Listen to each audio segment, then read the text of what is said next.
If I can just pick up, Simon, the word you used was catastrophic. That, that sounds like the sort of language that if the whole country had experienced an earthquake and we were surrounded by buildings every day that had fallen down. Do you use that word lightly? I know that you've seen disasters around the world through your work with, previously, but do you see it in that strength? So I spent 14 years of my life responding to disasters like the Haiti earthquake, Ebola in Liberia, and also tsunami in Boxing Day 2004. And we talk about the phases of a disaster. So response, recovery, and reconstruction. And what I found in the middle of March was I was feeling the same kind of emotions that I was feeling when I hit the ground in Haiti a few weeks after the earthquake, or I hit the ground in Liberia. The same emotions kind of raising up. I could see people running fast to change their services. People were concerned about saving lives, and absolutely rightly so. But it's important to recognize that this next phase is not reconstruction, it's recovery.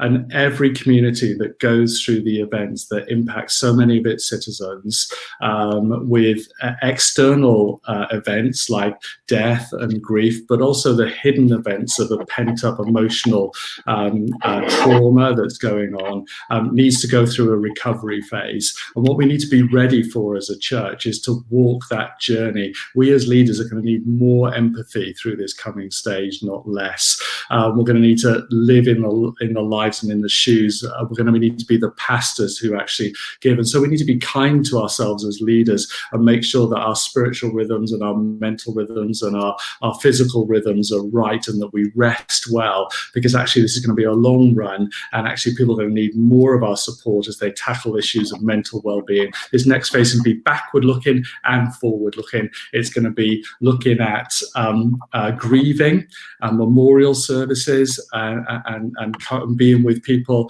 but it's also going to start to be forward looking, and people are going to need time to process and time to start the healing process so that people can dream again. Finally, on Hosea 6 says this: he will bind up our wounds. That's the response phase. On the second day, he will revive us. That's the recovery phase. And on the third day, he will restore us. That's the reconstruction phase, so that we can live in the presence of the Lord. So these phases of response, recovery, and reconstruction are really important as we go forward. Yeah, well, it sounds like we've got a big task ahead. And I know that when this lockdown first started, all of that change that a number of you have referenced have had to happen in a short space of time. I felt pretty tired through the whole experience. And I think sitting in front of screens, and I think I remember seeing one of your tweets, Simon, about the long-term nature of this. And it really made me think, I've got to get my rhythms right, because the next season is going to need a fresh version of me, not an exhausted version of me. So we do need that self-care for ourselves as in preparation for that long term. That's really helpful. And particularly with your understanding of the insights of that recovery phase that happens following disasters. We're in this for the long term, but the church has a major part to play